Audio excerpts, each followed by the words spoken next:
My name is Livia Firth, and I'm on a journey into supply chains all over the world, in search of better ways of doing business on behalf of all people and this planet we call home. Now my path has led me here, to the beautiful country of Botswana, to learn firsthand about the impact of diamond mining in a country that has unearthed some of the world's most precious stones. I wanted to find out whether an industry that is historically contentious can be made to work in favor of people and the planet. The Botswana history is that we were the poorest country in Africa, and diamonds were discovered just after independence. And the structures that were put in place at that time have benefited Botswana going forward. I'll talk about myself personally. I'm a born Botswana, I've schooled in Botswana, and I've gone to university in Botswana, and it's all because of the diamonds that have created the schools that I've actually schooled at, and even the employment, right? So I've worked my entire life here. Nazeem has become widely respected as a passionate leader with true vision. In an industry historically led by men, she has worked to become the first ever female managing director of the Karowe mine here in Botswana. This mine that you're at right now is the only mine that has recovered 2 stones in excess of 1,000 carats. Wow. So we're really proud about that in the world. Do you think I can find one today? You can try. I'm not too sure. I've tried. I haven't found anything yet.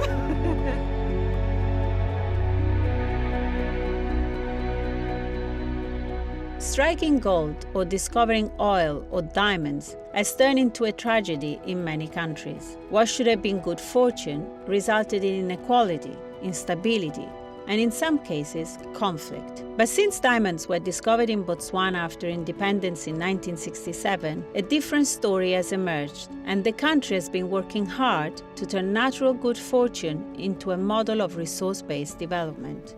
What is the biggest misconception of the diamond industry? That the diamonds are taken out and make a few people rich. And that's why we love it when people come here. The empowerment, the economic, socio-economic empowerment that's happening as a result of diamonds in Botswana is a test of what can be done. I am a product of the diamond industry. Everybody that you meet in Botswana is a product of it because it's been our heart and soul. It took us from being the 3rd poorest country in Africa to being probably the most successful medium-sized economies. So for every $1 of diamonds sold, 80.2% goes back to the government of Botswana. So if you sell $1 million, that's 802,000 that goes back to the government. And in Botswana, what happens is that all government revenues from minerals are put into a central pool, and then it's used for the development of the country. Obviously, a diamond mine is a finite, as a shelf life. So at some point, it will stop producing diamonds. What is the plan after that? What happens after that when a country gets, is born on the premise of, the diamond mining is financing the development of the country, and then the diamond mining doesn't exist anymore? So this is the time for us to really use the resources to develop the country in such a way that we can now grow our economy and use that to really create other sustainable industries that are away from the mining industry. One of the best ways to understand the impact of any industry is to listen to those on the ground floor of the operations themselves.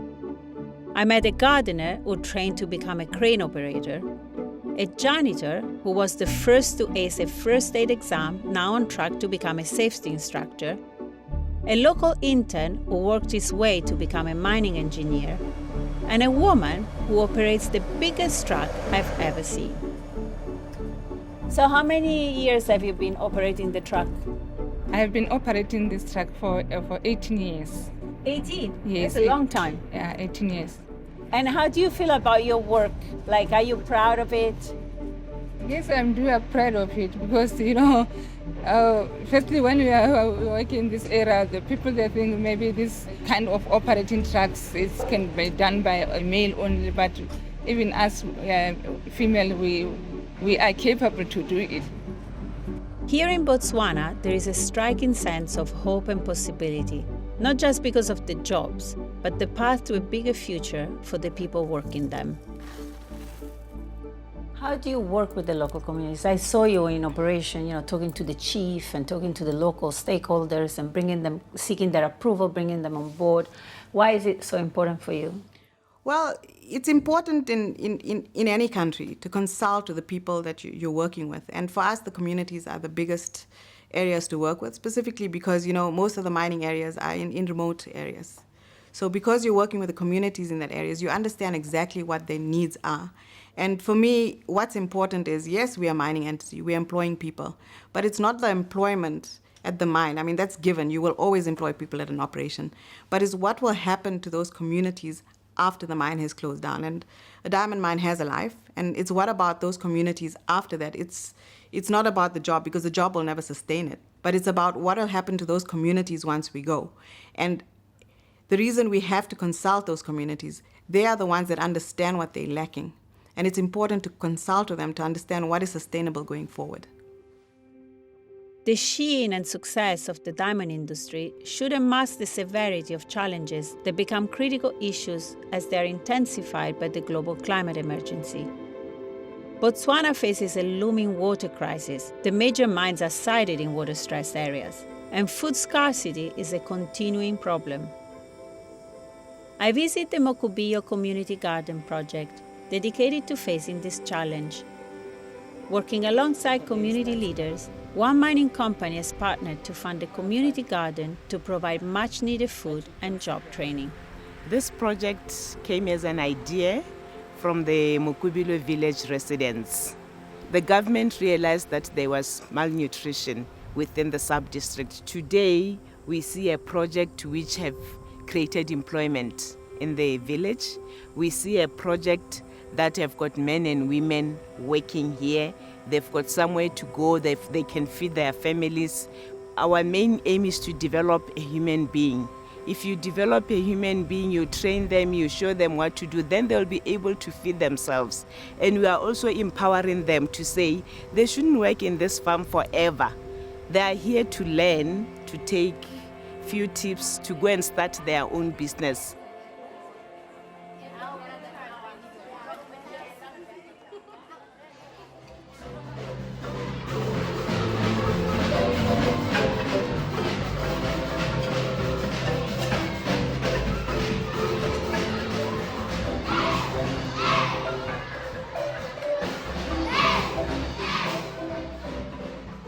In Orapa, another mining company has built a school for the community, offering high-quality education to children of the employees and local residents. I am a teacher and also a supervisor, being a senior teacher, but mainly I'm a class teacher. I teach Standard 5. Since you grew up here as a student, what is your perspective on what's happening here in Botswana? What would have happened if the diamond mining wasn't here? What would have happened to your parents and to you? I don't think I even want to imagine that. Honestly, the mine has provided opportunities that would not have been there otherwise. Botswana, as you notice, is still a developing country, and these mines, the mine is doing a lot. And our kids get an opportunity to work with the computers where other kids don't get that. So it is really exciting, as I said. We are a little bit ahead compared to other schools. Our children go for music. We have a huge library that has computers as well as books. Because of the diamond mining industry, you'll notice that a lot of young Botswana have gone to school abroad. It wouldn't have been possible otherwise. Even sustainable mining practices have an impact on the environments where they operate. Here in Botswana, it seems like great care has been taken to protect the land, the local residents, and the endangered species who call it home. The mine established this as recreational facilities and at the same time playing a role of protecting biodiversity. Things like, let me say, endangered species as well. Things like rhinos, leopards are also here, which are rare species. Vultures, which are also here. Some of them are rare species, and the park is actually looking after that or protecting that or monitoring that. So if the mine was not here, I don't think the area could be existing. Even the animals which we see here, I think they could be not here. Wow. How many carats is this? 1,758, the largest diamond ever recovered in Botswana so far. Thank you. It's extraordinary. It is. So that's what pays Thank for you our so schools much. and our healthcare. Yeah. Where did you put the stone? You say you're from Italy?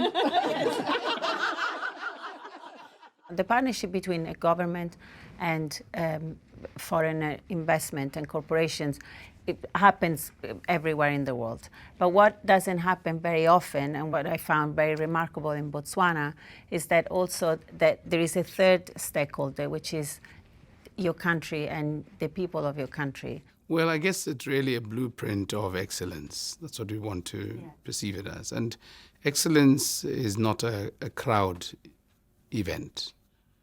Not everybody comes to the party.